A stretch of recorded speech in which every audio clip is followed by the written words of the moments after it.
So, Kripke's so-called paradox of dogmatism is supposed to be a paradox of knowledge. It seems that Kripke first saw it more specifically as a paradox of two conceptions of knowledge that, rather disputably, he appears to consider more or less equivalent. The first one is the indivisibilist view of knowledge, according to which one's knowing that P at T implied that no future evidence would lead one to lose one's knowledge that P, or more generally, to change one's mind, for instance, to fall into doubt on whether P. The second view is the infallibilist one, according to which, in order for one to know that P, one's grounds for one's belief that P must be conclusive.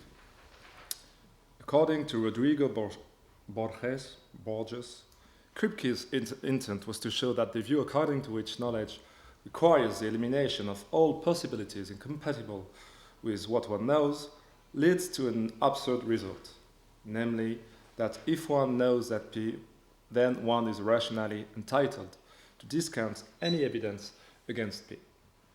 End of quote.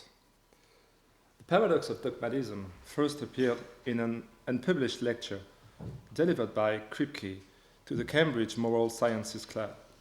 Before it was published, 40 years later, in Kripke's Philosophical Troubles, Gilbert Harman transmitted the paradox as follows. If I know that H is true, I know that any evidence against H is evidence against something that is true. So I know that such evidence is misleading. So once I know that H is true, I'm in a position to disregard any future evidence that seems to tell against H. This is paradoxical because I'm never in a position simply to disregard any future evidence, though I do know a great many different things. The paradox, to put it another way, consists in the idea that, and I quote Levi and Spectre in a recent paper, since the truth of P implies that evidence counter to P is misleading, knowing that P, one can also know by mere reflection that any counter-evidence is misleading and thereby be absolutely warranted in disregarding evidence counting against what one believes.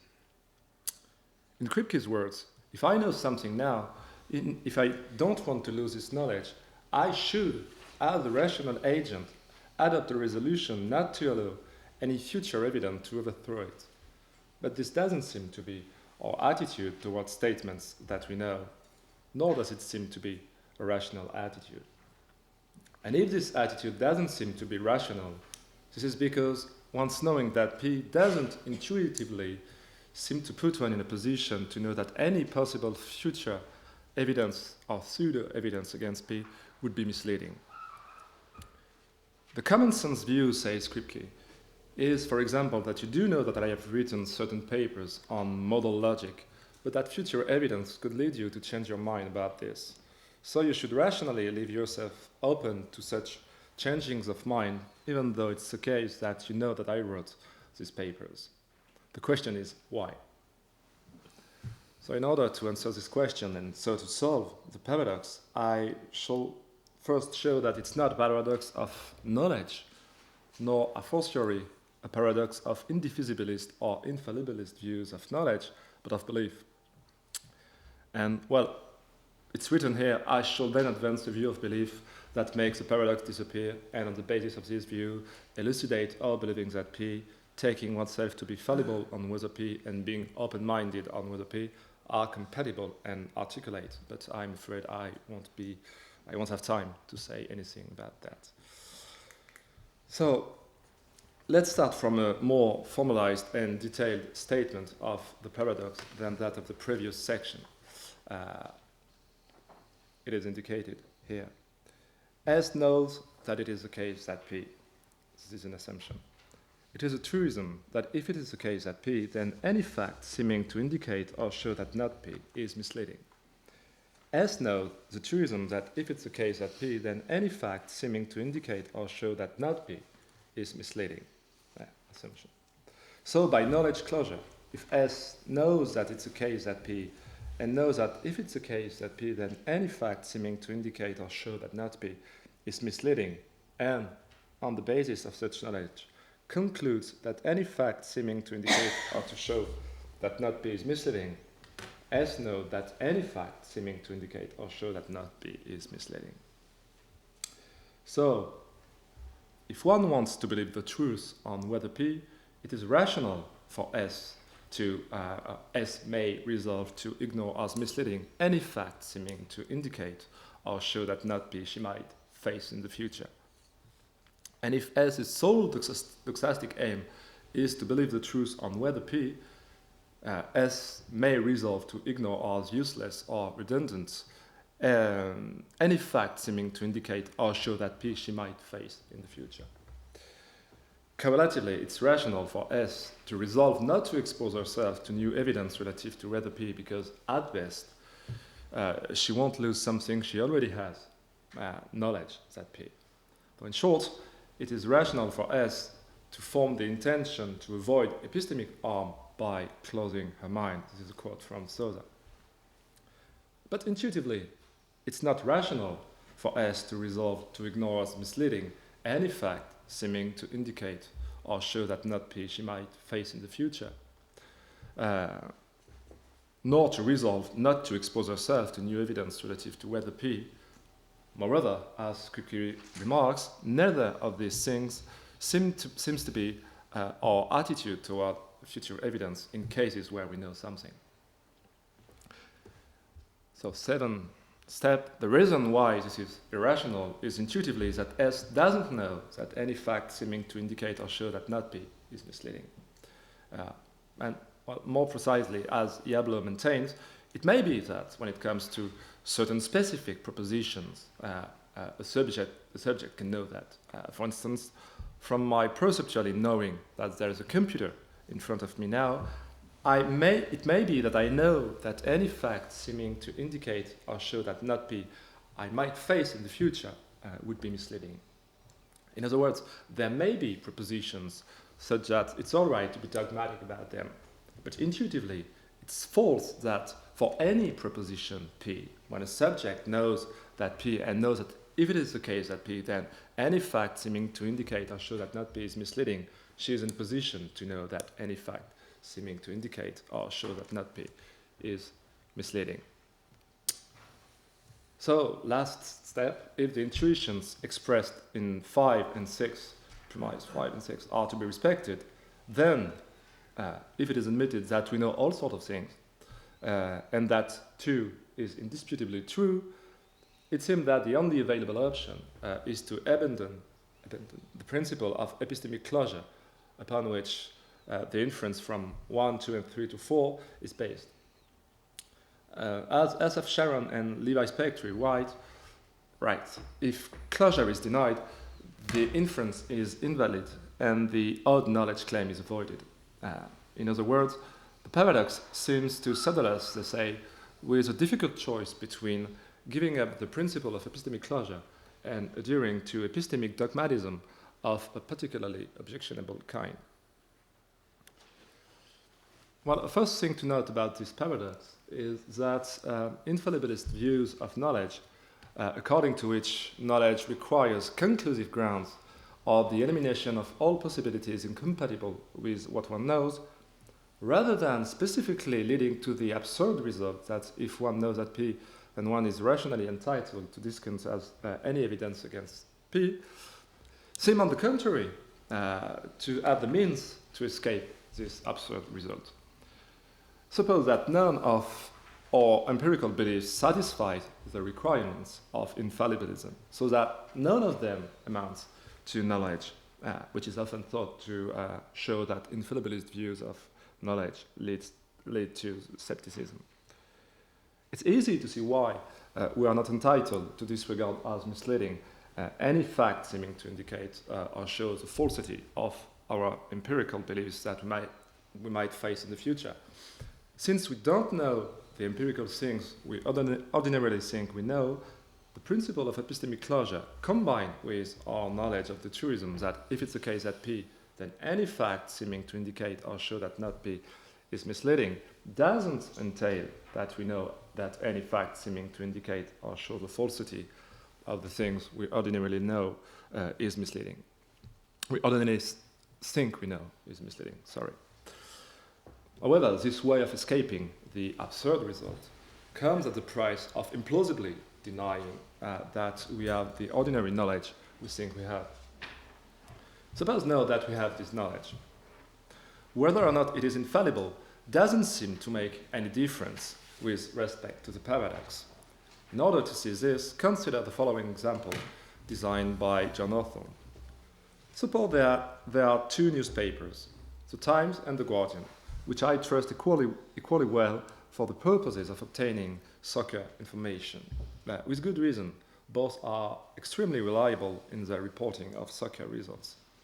I look in the Times and find Manchester United victory reported. I trust the report. The report is in fact correct. Under such circumstances, people are inclined to say that I know both that the Times said that Manchester United won and also that Manchester United won. Let's suppose I also know that the Guardian will have reported a result for the Manchester United game. I deduce either the Times and the Guardian correctly reported the Manchester United victory, or else the Guardian made a mistake about the Manchester United result. Suppose, in fact, that, unbeknownst to me, the Guardian did make such a mistake. People are not inclined to say, I know the above disjunction. So now consider these two returns, R1, R1, and R2. John knows that Manchester United won the match. Because John believes that Manchester United won the match, satisfies certain specific conditions C.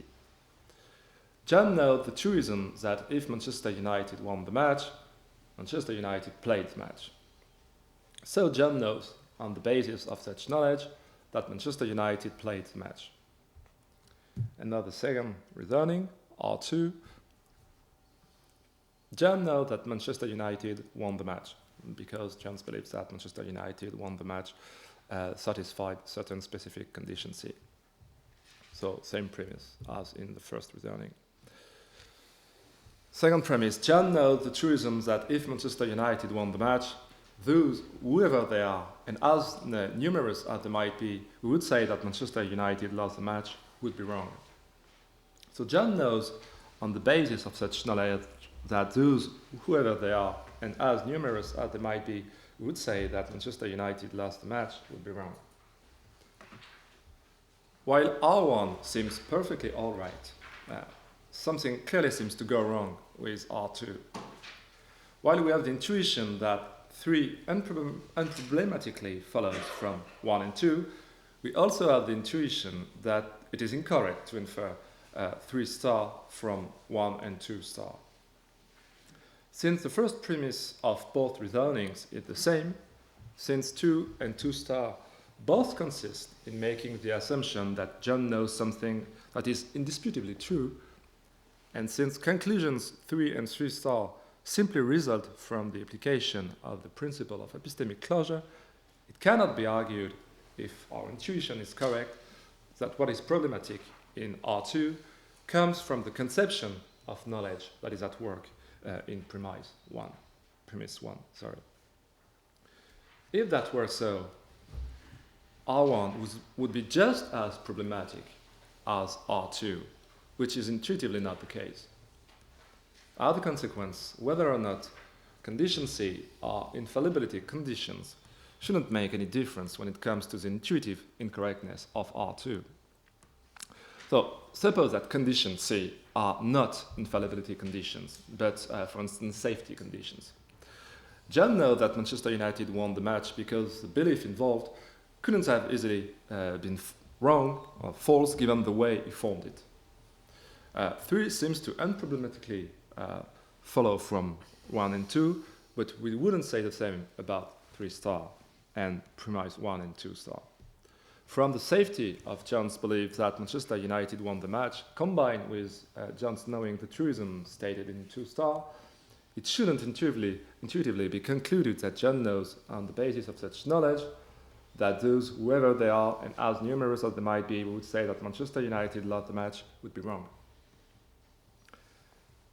Well, one might be inclined to think that this is because the fact that Jones believes that Manchester United won the match is safe doesn't exclude that this belief could be wrong.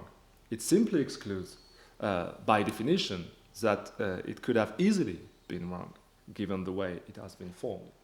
So one might go on, had Jones, knowing that Manchester United won the match, excluded that the belief in question could be wrong, it would have been unproblematic to conclude 3 star from assumption 1 and 2 star.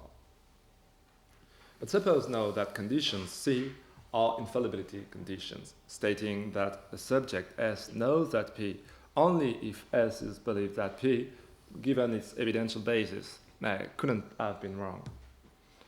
Imagine, for instance, that John has an epistemic guardian angel that inexorably and unbeknown to John prevents him from taking cognizance of incorrect or misleading accounts of football results that, were he aware of them, would lead him to form wrong beliefs about them.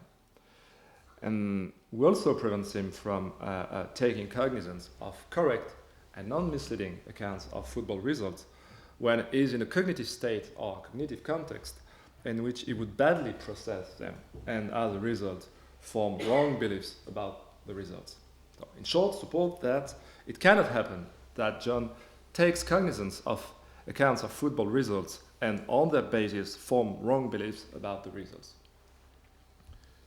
As a consequence, according to the infallibilist, the belief he has formed by reading the Times that Manchester United won the match amounts to knowledge. Does this make R1 and R2 both unproblematic? Doesn't seem so. Even if Jones is infallible when he believes that Manchester United won the match, it clearly doesn't seem to be in a position to know that those, whoever they are, and as numerous as they might be, we would say that Manchester United lost the match, would be wrong. It therefore appears that the paradox doesn't come from John's fallibility when it comes to football results, because even if he is infallible about that, inferring 3 star from 1 and 2 star remains problematic. The fact that it seems that whatever one's view of knowledge, R1 will be correct and R2 incorrect, suggests that Kripke's paradox of dogmatism is not really a paradox of knowledge. This idea is reinforced by the observation that replacing knowledge by justification leads to the same result. This is R1 prime. John is justified in believing that Manchester United won the match because John's belief that Manchester United won the match satisfies certain specific conditions C. For instance, because it is rational or reasonable or permissible to believe that Manchester United won the match. John is justified in believing the truism that if Manchester United won the match, Manchester United played the match.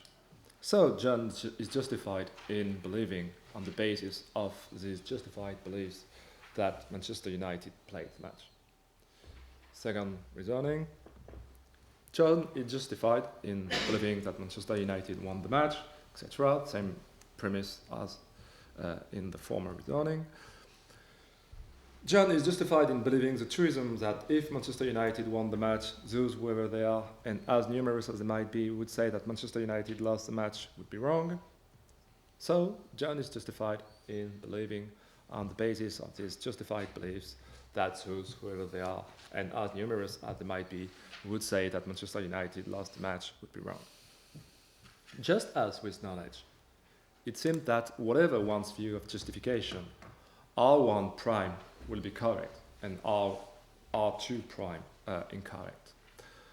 For instance, from its being reasonable for John to believe that Manchester United won the match, and from its being at least reasonable for John to believe that if things are so, those who would say the contrary would be wrong, it shouldn't be concluded that it's reasonable for John to believe that they would be wrong. So, what's Kripke's paradox of dogmatism a paradox of? Should we claim that it is a paradox of knowledge and justification?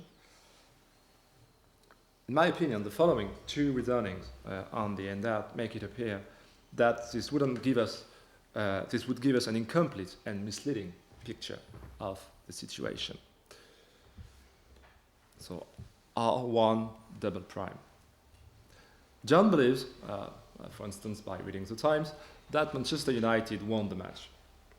If one believes that P, one is committed to believing what follows from P. From Manchester United having won the match, it followed that Manchester United played the match. So, by believing that Manchester United won the match, John is committed to believing that Manchester United played the match. And now, R2 double prime. John believes, by reading the Times, that Manchester United won the match. If one believes that P, one is committed to believing what follows from P, whatever the epistemic status of one's beliefs at P. From Manchester United having won the match, it followed that those, whoever they are and as numerous as they might be, would say that Manchester United lost the match would be wrong.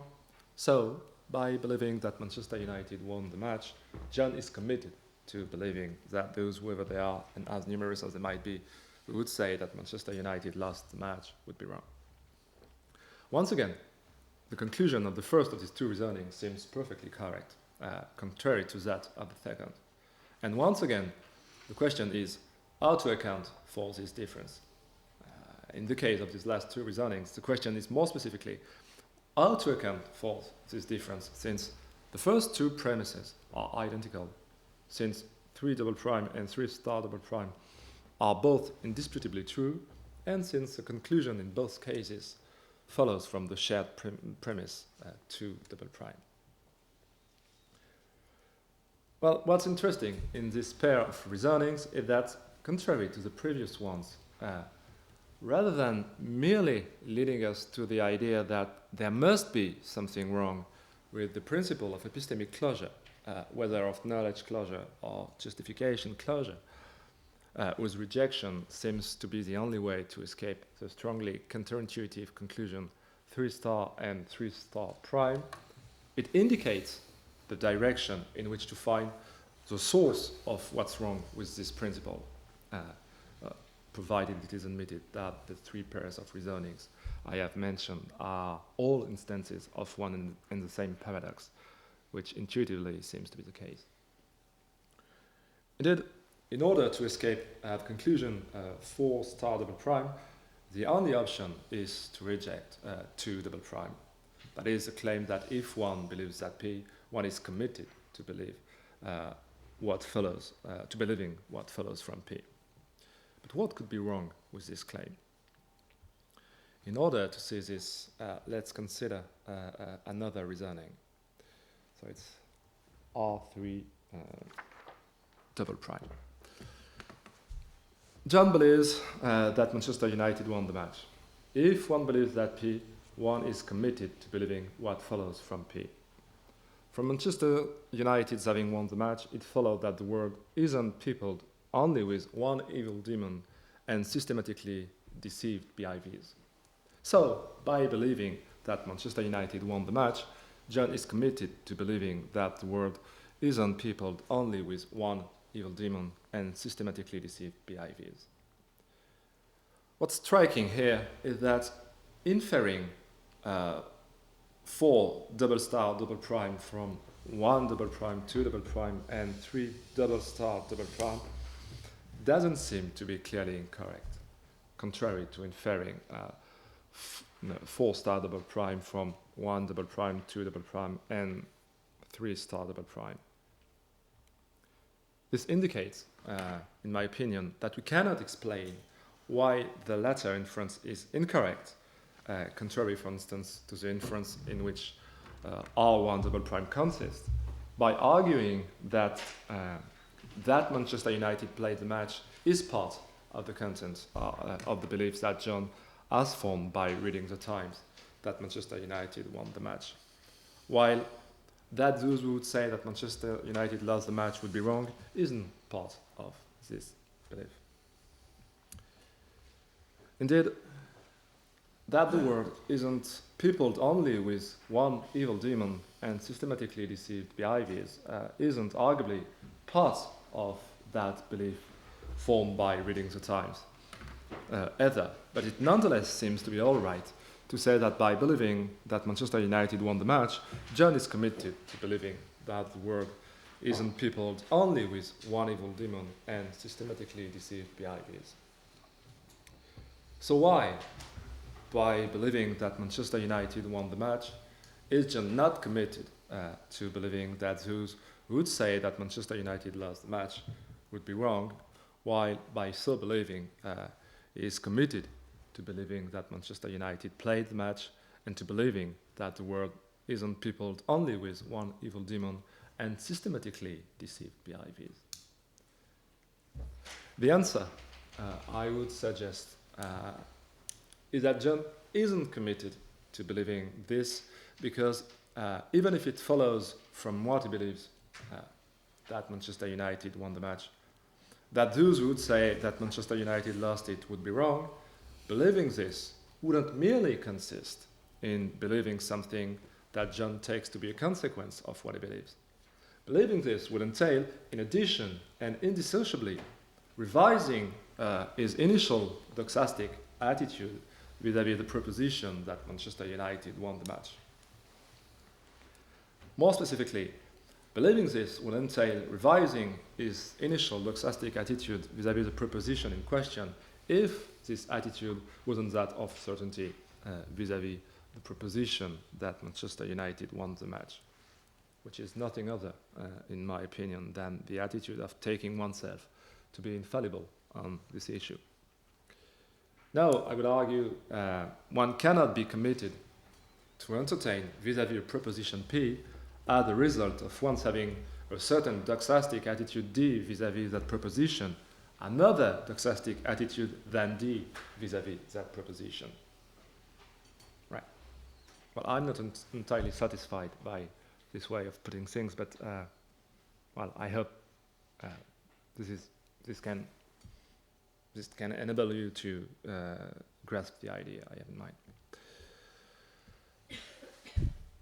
This is why, in my opinion, R2 double prime is incorrect, while R1 double prime and R3 double prime are not.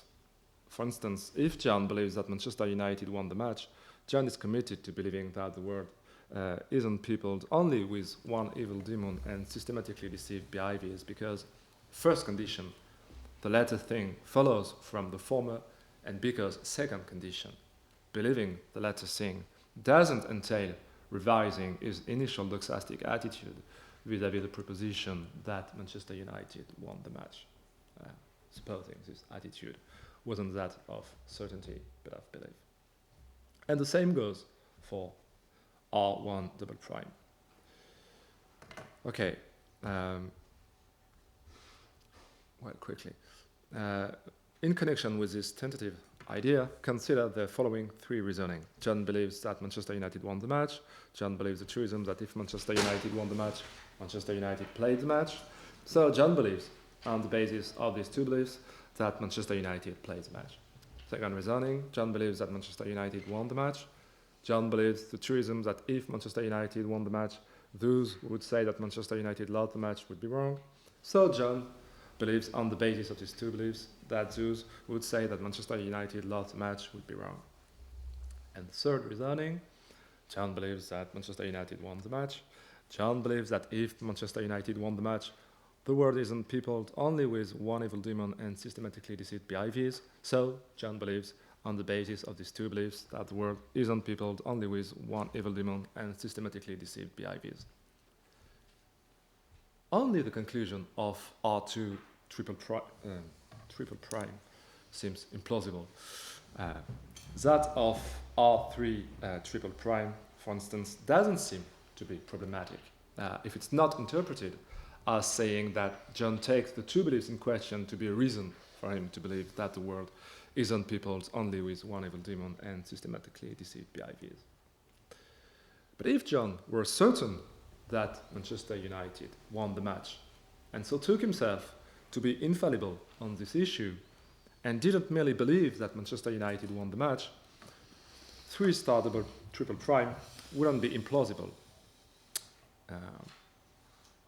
And it would simply be preferable to state this conclusion by saying, so John is certain on the basis of, etc., rather than so John believes on the basis of, etc. And the same goes, ceteris paribus, with R2 double prime. Replace believe in this reasoning by is certain, and everything's fine. So to conclude, I would like to briefly indicate how to characterize the attitude of being certain that P that I have distinguished from believing that P. More specifically, I would like to indicate how believing that P without having any doubt that P, that is, how fully believing that P can be distinguished from being certain that P. Well, the idea I would suggest is that to fully believe that P is to believe, or to fully believe, that non-misleading evidence that not P won't be faced in the future. Not that logically, physically, or metaphysically, this cannot happen. In other words, when I fully believe that P, I fully believe that logically, physically, or metaphysically, I could face non-misleading evidence that P, but that this won't happen. As such, from one's fully believing something, one cannot draw any conclusions about the attitude one should have vis-à-vis any future evidence. Fully believing that I won't be faced with non-misleading evidence that not P isn't believing that if this were to happen, I would be misled since this cannot happen.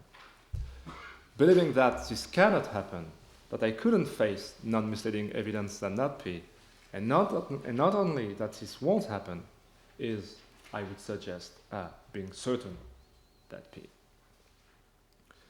It therefore appears that fully believing that something is the case doesn't imply that one has, vis-à-vis possible future evidence that not P, the dogmatic attitude that one would have if fully believing that P was identical to being certain that P. It is true, however, that fully believing that P closes one's inquiry about whether P.